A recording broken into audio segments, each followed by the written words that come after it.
I did bring a couple handouts of things that were kind of fun. So, all right.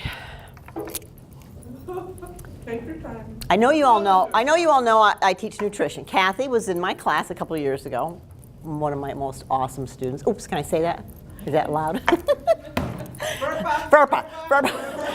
I just said awesome. I didn't give her grade. Did she ever get sick? HIPAA? Oh, sorry. Anyway, so I could start with what you want to ask. Start out there, or I can talk a little bit. My nutrition class is very traditional. Wouldn't you agree, Kathy? It's very traditional, biochemistry based. But I don't go into biochemistry too much. But if you were to major in nutrition, you would really you'd get a bachelor's degree in biochemistry most likely, unless you wanted to be a registered dietitian. But that's a very specific track. Those are dietitians who work in hospital settings or nursing homes formulating meals for people. I never really wanted to do that, so I'm kind of I think Jim Blaze says it best. He goes, I'm more of a health educator / nutritionist, more broad-based. So anyway, so I have a traditional textbook I use, which I've since changed the textbook. I found one that was a little bit less expensive, and also I thought a little more user-friendly. I hate that dumbing down idea. It really wasn't, but the textbook we had, you remember, was huge, hardcover, and very demanding. So very hard to use. So we found another textbook. Hi, everybody. So I do have a second book, which I brought this to show you because I highly recommend this. Kathy, maybe you can give us your 2 cents on it. Yeah, most students tell me the same thing. They kept it themselves, or they gave it to somebody, or they bought 3 more. I think I am solely keeping this book in print at this point. It's 10 years old. It's excellent. It really is about the Mediterranean diet. And I've been teaching with this book since this came out. If you remember when Kathy Chamberlain was here, when she was the department chair, and she thought it was a great idea. So it's interesting now, come full circle, don't normally feel vindicated, but in this case I feel vindicated because now you have the Heart Association, the Red Cross, and all these famous radio docs are now saying, the Mediterranean diet is the way to go. Well, little Elaine at MCC was saying that for 10 years. But it's taken this long it's not a popularity contest, it's really looking at the science behind this Mediterranean culture. It's not really a diet either, it's a lifestyle, right? And the reason I also like this book, you can get it in the bookstore too, they buy it for my students. There is, in the back, the author is a medical doctor and a PhD nutritionist. His brother owns a really nice Mediterranean restaurant in Connecticut. So there's a lot of restaurants back here from the restaurant, his brother. So I let students do cooking. So I have to cook something in here. Oops, excuse me.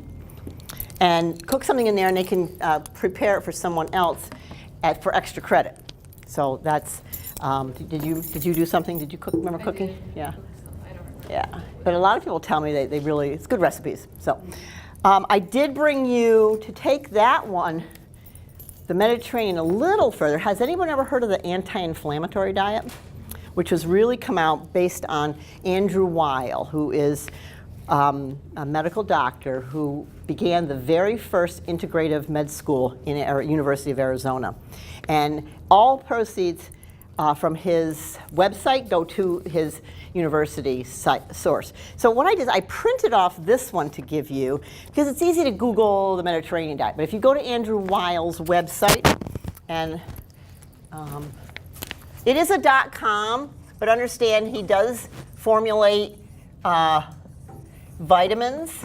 But again, 100% of his proceeds go to the University of Arizona's.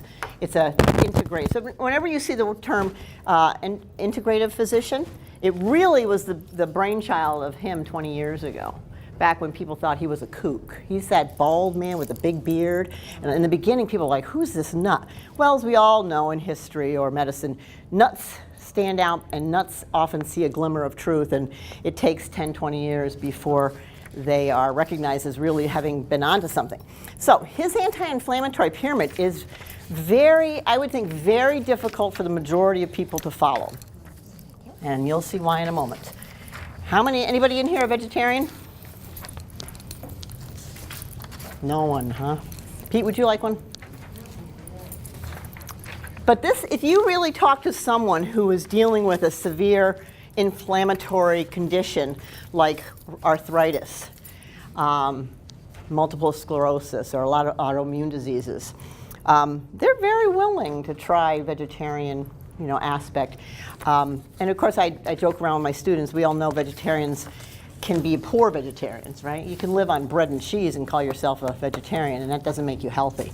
But he starts out, if you really look at it, his premise is your basis of your lifestyle are fruits, veggies, whole cracked grains, some pasta, beans, and legumes.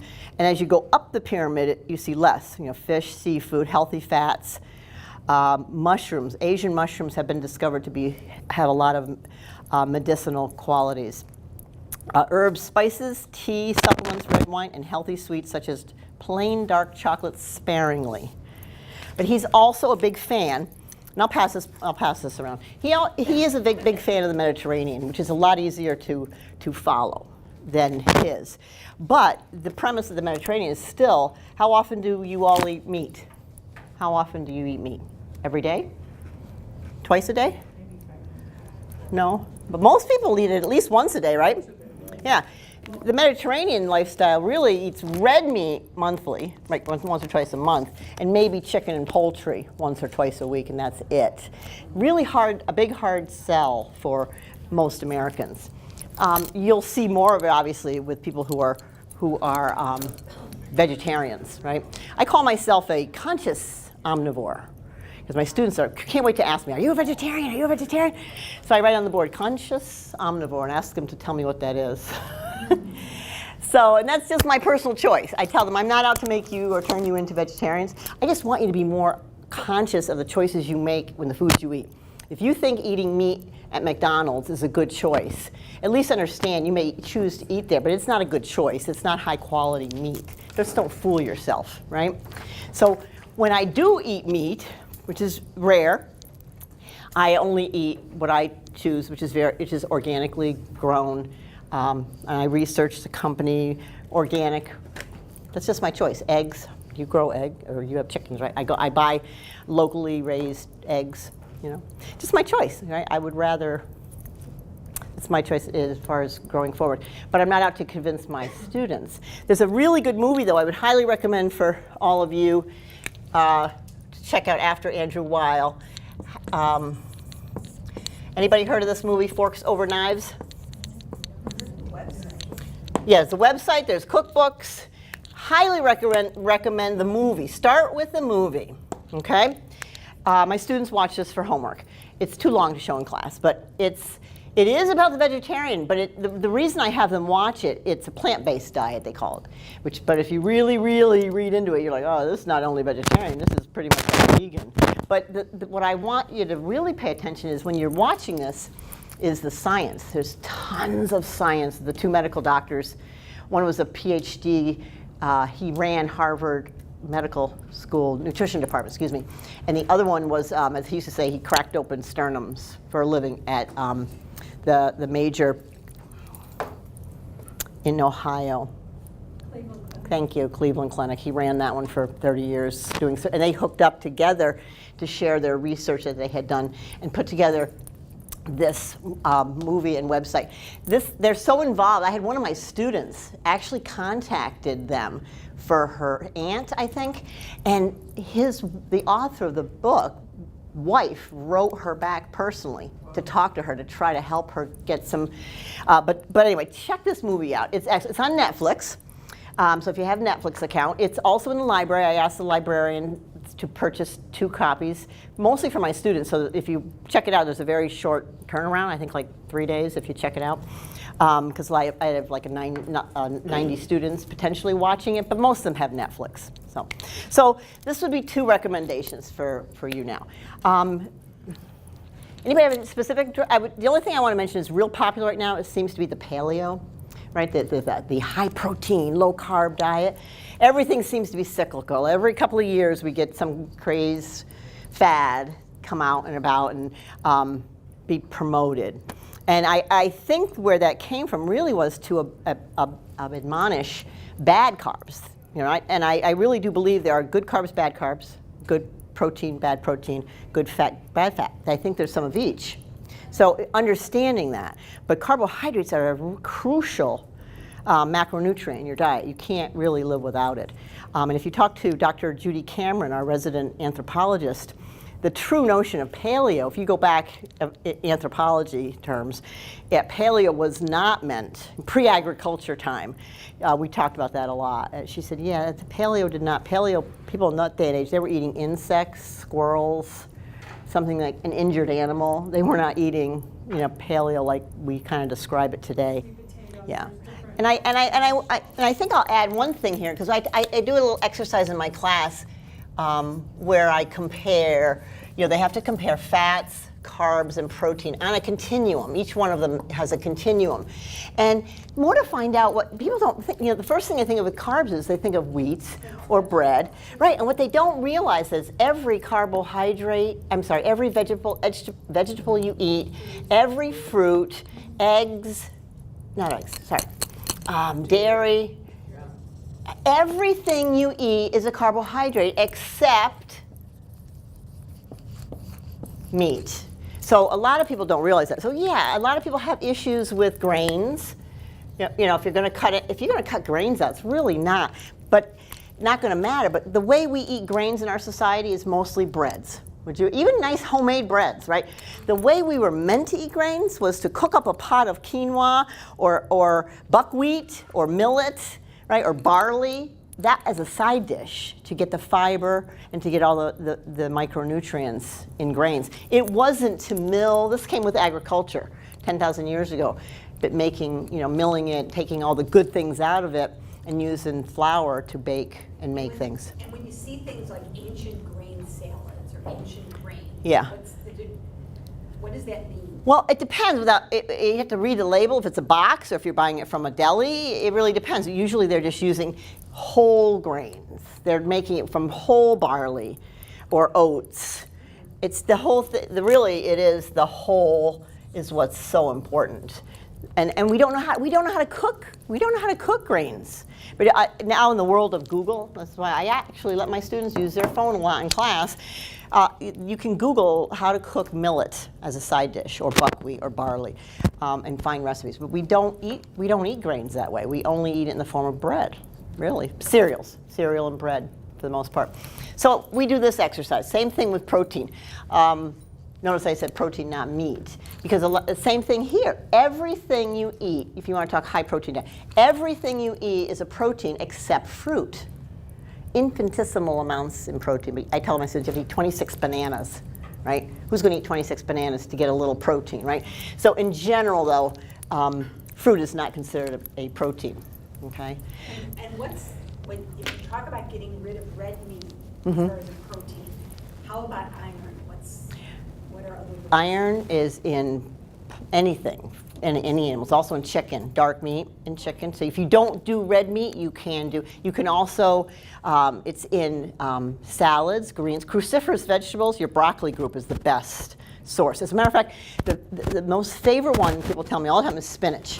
But spinach is not a good source for iron because it has oxalates in it which bind it up. And I'll tell you one of the funniest things and this is why a lot of physicians, pediatricians screen little kids when they're about 6 or 7 years old as a common screening for anemia.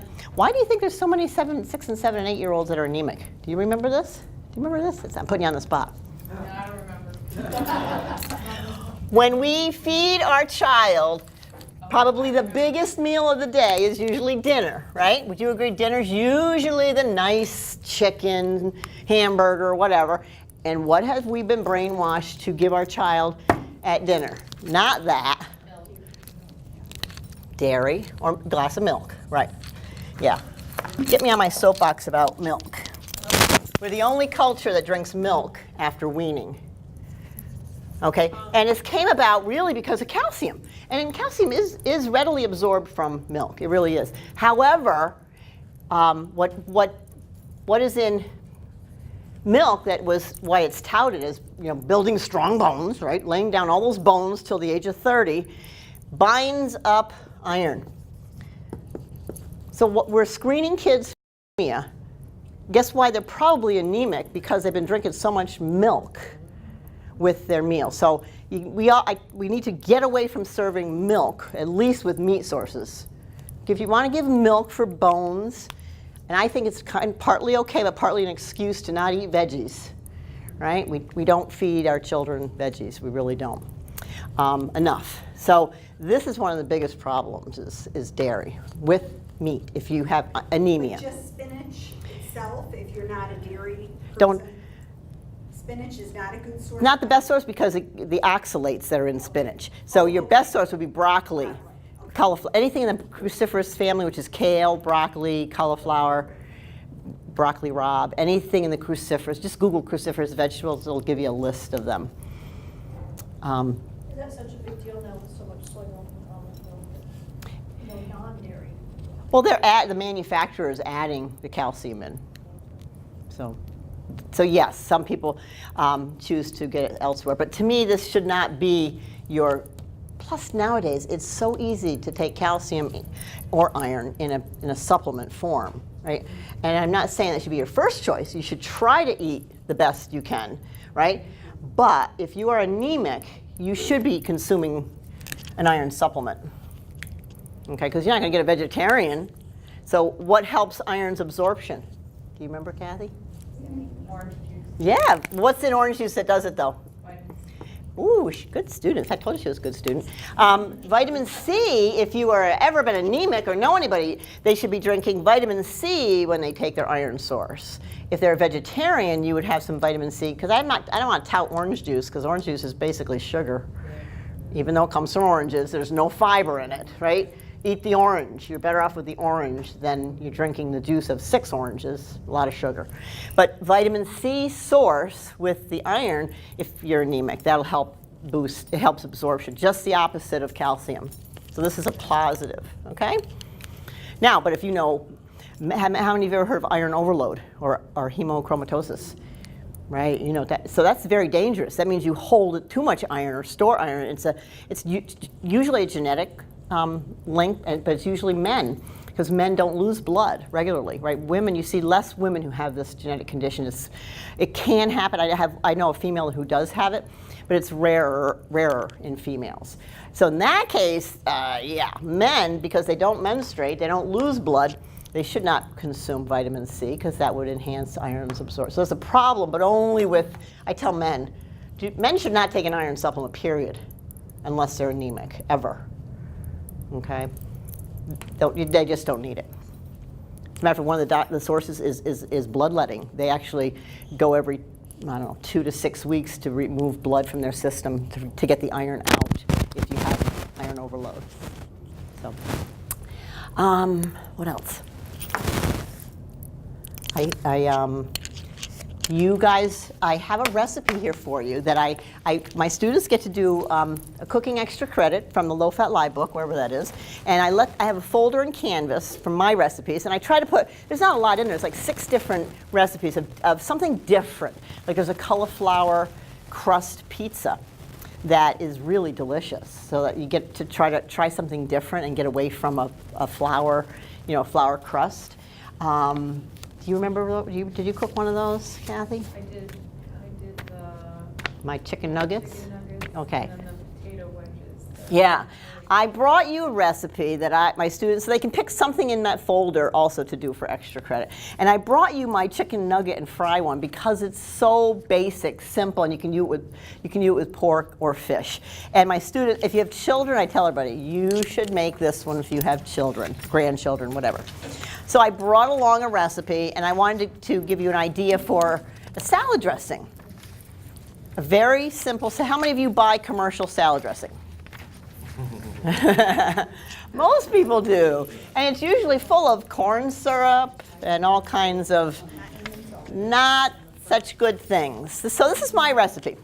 It's just really good cut up chicken breast, no skin. I recommend using sweet potatoes, but if you do regular baking potatoes, leave the skin on.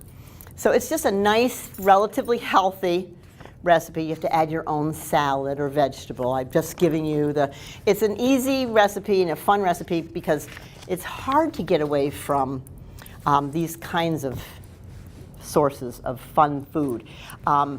It's amazing to me how many children are being raised on hot dogs, mac and cheese, and McNuggets. I just boggles my mind. And I know we can get into that whole notion of convenience food, cost. I get it. People are busy. But I think we're slowly losing the premise of how to cook. I really think. And vegetables are scary for most people. What do? They microwave or boil the crap out of them. So you have mush, right? We need to learn the art of spicing. Without spice does not mean hot. We don't know how to spice foods, right? It's either ketchup, dip it in ketchup, ranch, or a lot of salt. That's what I see the most. Sweet potatoes are really good for you. I'm going to give you a really simple salad dressing that you will love, just via my daughter. All right, 1/4 cup of good quality olive oil.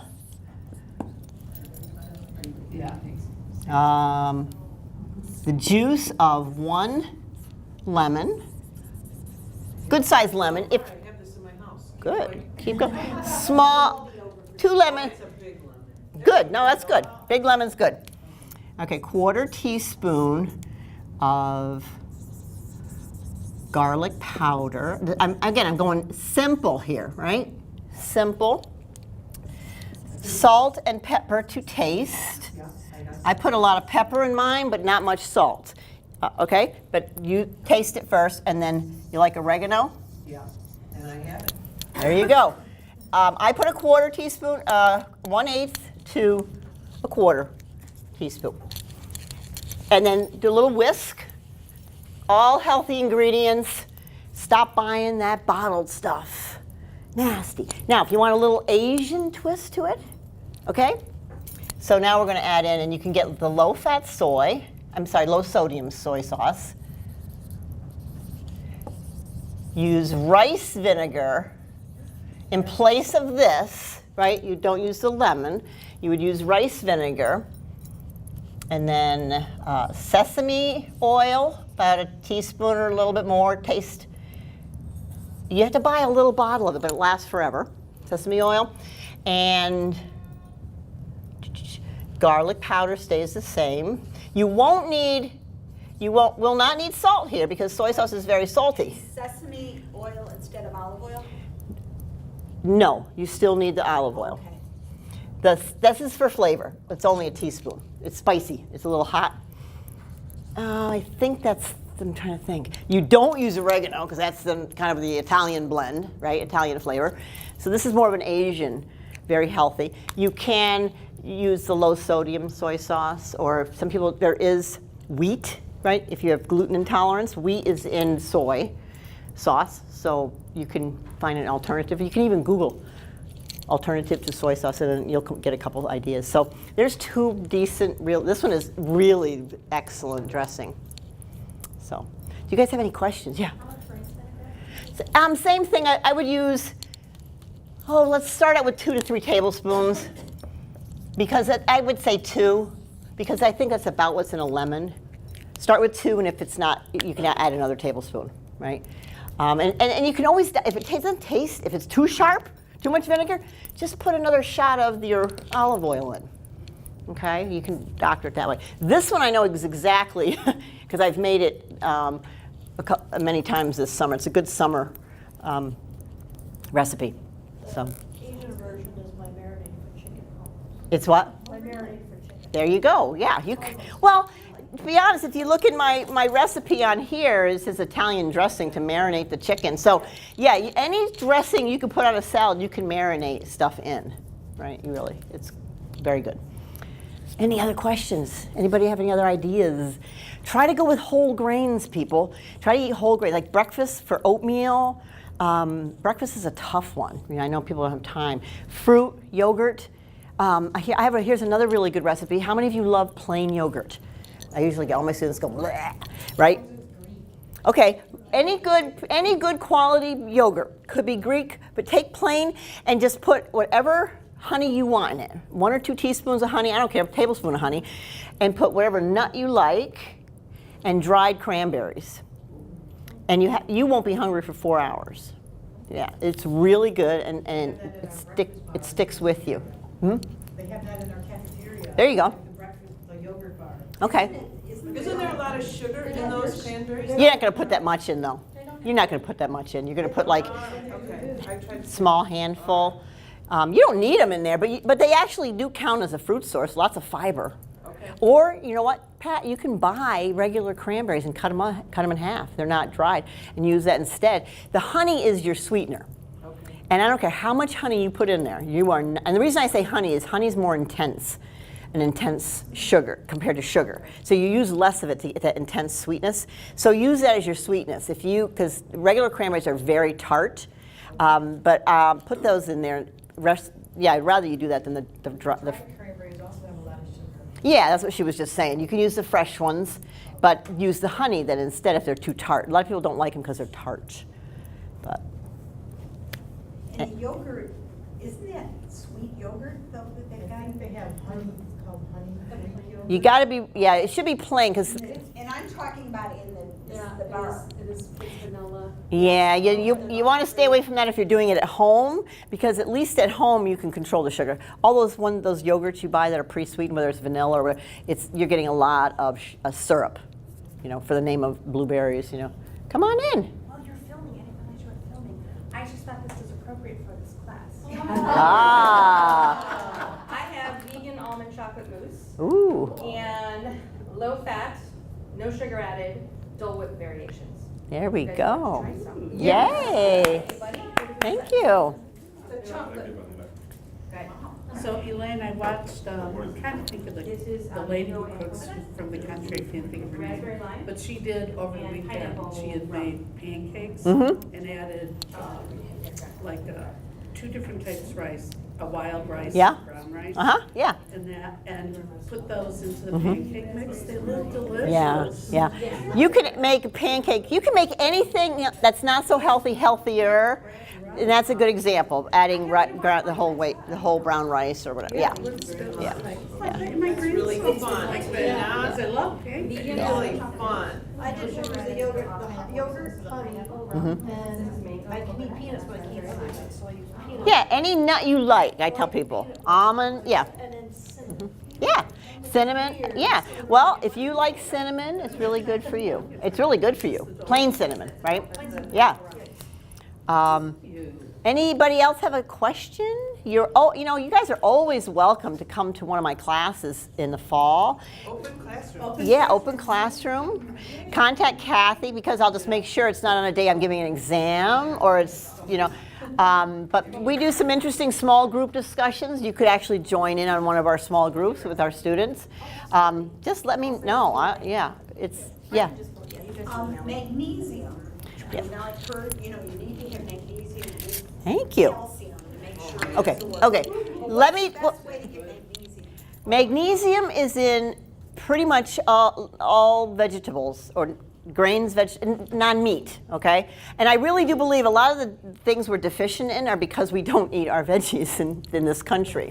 So I'm going to tell you what, I am a big proponent of a multivitamin. Not as a to rely on, but as an insurance policy. I really do believe in a good... You got me started Sit- years ago. Yep. A good source, multivitamin mineral complex. It's an insurance policy. If something else fails, we don't eat perfect. I do it every day. Yeah. Elaine. There you go. You're a good student too, Pat. I know it all for you.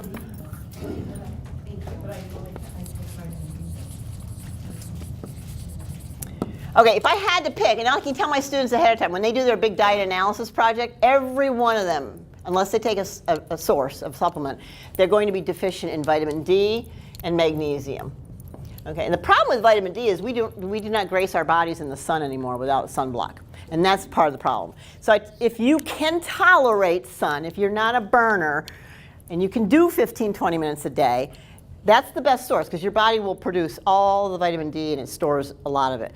But I don't want to tell people to do that if your doctor would shoot me. So please don't do it if your doctor or you really need sunblock. The problem is vitamin D is not in a lot of sources. Manufacturers put it in foods, right? But it's only in like liver, eggs, liver. Right? But even if you like liver, you shouldn't eat it every day, right? So I'm, to try to find a source for, liver, yeah, eggs. It's not, it's not in milk. People, it's in milk. Right? No, manufacturers put it in milk, and you'd have to drink 2 gallons of milk, which I don't think is a good idea, to get the vitamin D. You have no choice, people. You have no choice. I'm really sorry. You need to get a supplement separate from the multi-pat with 2,000 international units. That's what most doctors are recommending. I take 5,000 a day because I was told to, but 2,000 is minimum, and unless you can go in the sun. However, in Illinois, come September, you have no choice, even if you get in sun. I mean, you only need to have like your arms and maybe some of your legs showing. But if you can do sun, you wouldn't need a supplement in the summer, okay? But in the winter, between September and end of April, you absolutely need to take a supplement. This one, and there's not much in your multivitamin pat. There's only like 400. And the USDA is very slow in changing the RDAs. God knows when that'll change, but most doctors will tell you 2,000, not 400. So don't worry about what's in your multi. You can still take the 2,000 in addition to your multivitamin. Magnesium, you really have to. If people ate better, plant source, they would probably get enough magnesium. But we are a culture way more deficient in magnesium than we are calcium. It makes me crazy, those milk mustache commercials. Why do you think we have bone breakage in this country? It isn't because of this. It's because of this one. You don't have enough vitamin D. 2 things. It should be vitamin D3. Yes, D3, yep. And also, I read that there isn't enough magnesium in our soil. Yes. So this is why I put this here with calcium. So you should take you're going to end up taking like 3 or 4 supplements, but you kind of almost have to get it in the foods. And even if it was good rotation, good soil, you're still probably not going to get enough magnesium. You need about, I know I'm moving around poor Pete here. You need between 400 and 600 milligrams a day. Okay. You know what I have in my office? It's called Calm. Uh-huh. It's a magnesium calcium mixture that you add to warm water. Yeah. You can either warm or Sure. cold. And so if anybody wants to try it, Yeah. because I have it at like 3 p.m. every day. There you go. But notice the amounts here. This is about half of this, right? So your calcium sources, if you do a lot of cheese and yogurt, you probably don't need to worry about calcium supplement. But you need to have at least 3 or 4 sources a day of dairy, right? But if you don't, let's say you do it randomly once or twice, because you could still easily take 1,000 milligrams a day, but you can buy these combinations now. Take a look at the one that Lena has, or it's real cheap. If you go to Vitamin Shop, they have it's called CalMag, and you always want this to be about half what's in and you really want to take it twice a day because you can't absorb 1,000 at once anyway. Do you ever notice the size of those calcium pills? They're like horse pills, right? Because the mineral is a large mineral. Okay, so really, ideally, you would take, a 500 milligram calcium with a 300 milligram magnesium. Ideally, you would take it twice a day if you can. It's hard for people to remember to take pill. I have a little sticky note on my cabinet, and I write AM, PM, bedtime supplements, so I can remember what I'm taking.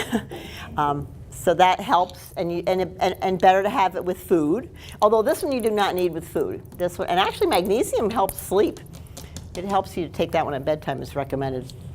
Now, my reflexologist said magnesium is best absorbed through the skin. So Well, she suggested soaking, or even just soaking my feet in Epsom. Yep, you could take baths and Epsom salts. Yep.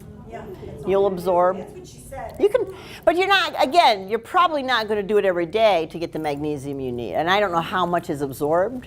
I know some, because I know Epsom salts does absorb some, but I don't know how much. But you still want a basis of this. We are we really are deficient. This is a mineral, and this is a vitamin. So those are the 2, I think, biggest deficiencies we have right now. And every year when we have our screening, our wellness screening, we can be tested for vitamin D. part of that screening. Yeah. For those extra tests. So here I go. I'm not trying to push pills, but there's 4. You probably multivitamin mineral complex, a separate D, and a combination of these 2, right? Or if you do a lot of yogurt and cheese, you probably could just get a magnesium one. Okay? Any questions? No? Okay. Thank you.